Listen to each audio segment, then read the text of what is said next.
Well, hello everybody. My name is Lindsay and I wanted to share with you my Costco and Walmart carnivore haul. I'm going to show you the things that I got for a trip that I'm going on. Me and my husband and our kids are going to go on a little trip tomorrow for the weekend. So I grabbed a few things that we're going to bring, like it's a family thing. So they're going to be like, everyone's making food, pitching in. And the meals we're making for breakfast are bacon and eggs for breakfast, and then for dinner we're doing hamburgers. And my family is not carnivore. The rest of our family is not carnivore, just me, and Devin is doing the best he can right now. He's still kind of transitioning.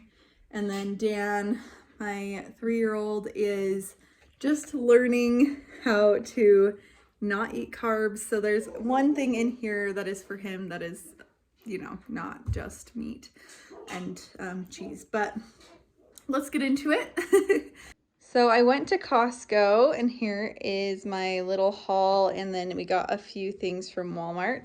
So I grabbed this for dinner tonight. I might also put it in some little baggies and throw it in and bring it with to like do some chicken salad or just any kind of chicken really.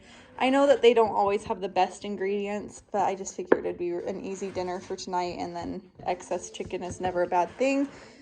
And it's very fatty and delicious, and I really like it. It was like calling my name. All right, I put the chicken in the fridge so that it wouldn't go bad. I grabbed this thing of sour cream. I make these like flatbreads that are just, they just make meals easier. I'm actually gonna make some in this video, so if you stay tuned till the end, we will make some. I can either use Greek yogurt or sour cream, and I might do one of each. We'll see. There's my dog right there. I grabbed this 8 cups, 64 ounces of whipping cream. You can never have enough whipping cream. And I might make little popsicles for my son. Just like ice cream pops for him for treats and things while we're on vacation, so that he's not as likely to eat the treats that they have there. I'm just trying my hardest to do what I can, and it's not gonna be perfect, but we're trying our best. We grabbed a couple of these ground patties for lunch, so there's a couple missing, but we made a couple for lunch. I actually stopped at McDonald's and we grabbed 2 burger patties there, and then we were still hungry. Me and my 3-year-old were still hungry, so I cooked up a couple more. And by the way, freaking McDonald's burger patties are ridiculous. Expensive. They taste really good, but they're expensive. Anyway, and then I grabbed some shredded cheese. I'm gonna put one in my fridge, and then like I cut them apart, and then I put one in my fridge and one in the freezer. Grabbed some cheddar cheese block. This is, I'm trying not to eat a lot of cheese. I think I'm just getting to that point where I don't really want it. I do want some cream and things here and there, but I just haven't really wanted a ton of cheese.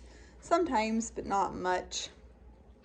And I did get a vacuum sealer, but I needed some more bags, so I grabbed this enormous package of vacuum seal bags. There's 57 pieces in there, so I'm hoping that's good to last us a minute.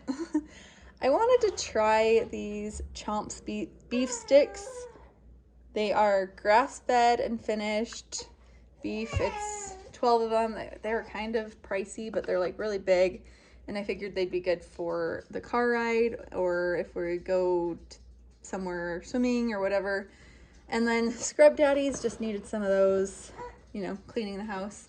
These are the one thing that I got that isn't technically carnivore or even ketovore, but I figured they'd be a better treat for my son than eating a ding dong or a cupcake or whatever, or ice cream that isn't homemade.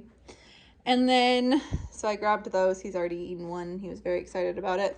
And then I got some sausages. I'm gonna bring this package, and we have 2 breakfasts that are not carnivore friendly. There's one that's we're doing the bacon and eggs, and then there's another one that is specifically like omelets, so I think I'll be able to eat that one, but if not, I'm gonna bring this whole package of sausage. I'm gonna bring this thing of eggs.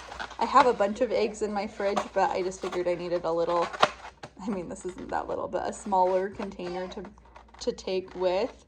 So I'm bringing those, and then I got 2 packages of bacon. I will not be bringing all of this bacon, but I will probably bring 2 or 3 of the pounds of bacon to do for breakfast that we are doing, or to add to patties or whatever we decide to do. Probably 2, because I don't think we'll need 3, but especially with the sausage, and I have leftover brisket that we're gonna bring. But that is everything that I got today. I did buy some dog food. So our dogs are not carnivore yet. I would like to get them to be eating only meat, but I'm trying to get me and my family there first.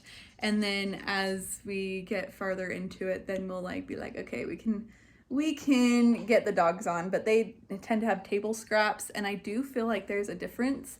I do feel like they're healthier now that we've been doing table scraps for them, of meat and not carbs, because they would eat like our bread and stuff before, and I think that was making them kind of sick. Our older dog, Minion, he's older, so he has a lot of health issues. So it would be nice to get him on a full carnivore diet, but that's not like the priority. The priority is the humans right now, and then we will kind of let it spread from there. I'm sure I will get to a point where I'm only doing carnivore for the whole house, or at least like a ketovore for the whole house, because I know my son wouldn't want to do just carnivore. He loves fruit, and I'm okay with him liking fruit, and in-season fruit is fine by me. I'm not gonna say that he can't have fruit, because I might even get to a point where I'm more ketovore too. So I don't know. We're thinking I'm doing the 30 days for right now, and then I'm gonna get to a point at the end of the 30 days where I'm gonna reevaluate. I might even cut more things out or add some things in. It just depends on how I'm feeling and what's going on. I wanna make some carnivore foods for the trip, because I wanna have some easy, accessible foods to bring. So I thought we could do that right now. So let's get into the cooking portion of this episode. So I started recording this part the next day. So here I am actually cooking up some breakfast. So I decided to cook up an entire pound of bacon the way like Ken Berry does it. So I just chopped it up into smaller pieces with some scissors and threw it into a big like Dutch oven sized pan. It's not actually a Dutch oven. I can't say that word tonight apparently, but I threw it in there, and I'm just letting it all cook together until it crisps up to make like little bacon chips basically. And then I cooked my eggs. I did the whites first, and then I cooked the yolks, and it was really, really yummy. And then here's me pulling out my little bacon chips. So delicious, guys. I would recommend doing this, and then like having them in a little baggie to snack on. They didn't last very long. I'm pretty sure I ate the entire thing and like by the end of that day, and I did not feel bad about it. Well, my 3-year-old had a little bit of it too, but mostly me. So it's fine. No wonder I wasn't very hungry that day. And then this is the Carnivore Flatbread that I found a recipe for. I will link it down below if you guys want to check it out. It's just 3 eggs and then 3/4 cup of either sour cream or full-fat Greek yogurt, and then you mix that together, and you can put some spices in. I usually do salt, pepper, and then you can do like Italian seasoning, some garlic. I don't think I added the Italian seasoning in this one, but then once it's all mixed together with the seasonings and everything, you're going to put a cup of mozzarella cheese, just shredded mozzarella cheese. I just get it pre-shredded. I'm sure if you shredded it yourself, it'd be better, but I don't really care that much, so I just do the pre-shredded stuff. And there's me kind of eyeballing it. I was like, that looks like about a cup of cheese. And then I mix that together, and then I can throw that onto my silicone pan, thing. Anyway, then I just spread it out until it fits the edges of the silicone, just so that it doesn't kind of spread too much. I just kind of go along the edges of my silicone mat, and it is very good. Then if I'm remembering correctly, I believe that you bake it at 415 Fahrenheit for about 18 to 20 minutes, but you might want to check the recipe just to make sure. So here it is in all its glory. It looks kind of like flatbread or pita bread to me, and it tastes really good. It has a nice flavor, especially if you add good spices to it. And then I'm just chopping it into 6 equal pieces, or basically equal, and then it did get a little crispier than I normally do, but it was pretty good. So put that in a Tupperware for later. And then here I am trying out Neisha's chicken nugget recipe that she does on her channel all the time. She'll do this recipe with the G Hughes orange sauce or whatever. I don't know exactly what it is, but it's a pound of ground chicken and then like a cup of pork panko. So I threw a bunch of pork rinds into the blender and just kind of let it blend. And I would say that this recipe is good, but I actually enjoy like a more like a chicken thigh just chopped up and then breaded on the outside better. These were good. I would say they're better out like straight from the oven than as like warmed up later on. And I would say my toddler didn't love them, and I was kind of expecting him to love them, but he didn't. So I was like, I probably won't make him again. I don't really buy ground chicken ever, so this was just kind of a test run with the chicken nuggets, and I'm like, I'd much rather have the other ones where I make it from chicken thighs, just chopped up chicken thighs. I think they're better. They're just a little less hard to make. Not These weren't hard to make though. I will say if you want to try them, I would try them. They're very tasty. I don't love the pork rind flavor all the time, so sometimes I like a little bit of a difference. And maybe I just wasn't in the mood for them when I made them, but they were pretty easy and they were good, but they just weren't my favorite. So I probably won't be making them again anytime soon, but that's just kind of where I am right now. But I just reused my silicone mat from when I made the bread. It's really nice because I can reuse like silicone mats because it's all like the same ingredients. It's all meat, it's all cheese, it's all very similar ingredients. So it's not like I'm making cookies and then making a ham on something. I'm really not really ever making cookies, but maybe keto cookies in my future. I don't know, for birthdays or something. But yeah, so these were good, and I feel like I'm rolling these out forever. I just rolled them into a little ball and then kind of like a meatball sized ball and then squished them flat. That's kind of what she does, so that's kind of just how I did it. So once the pita bread or flatbread cooled down, I threw it into this little square Tupperware. It was like the exact perfect size, and they don't really stick together in the Tupperware once they're dry and everything, like dry. Once they're cooled down, they're pretty dry actually, and then they don't stick together. They're easy to pull apart. And then here's the chicken nuggets, and I was snacking on them as like my lunch as I was kind of packing up to go, and I gave some to my toddler, and he ate literally 1 out of the 4 I gave him, but you gotta do what you can.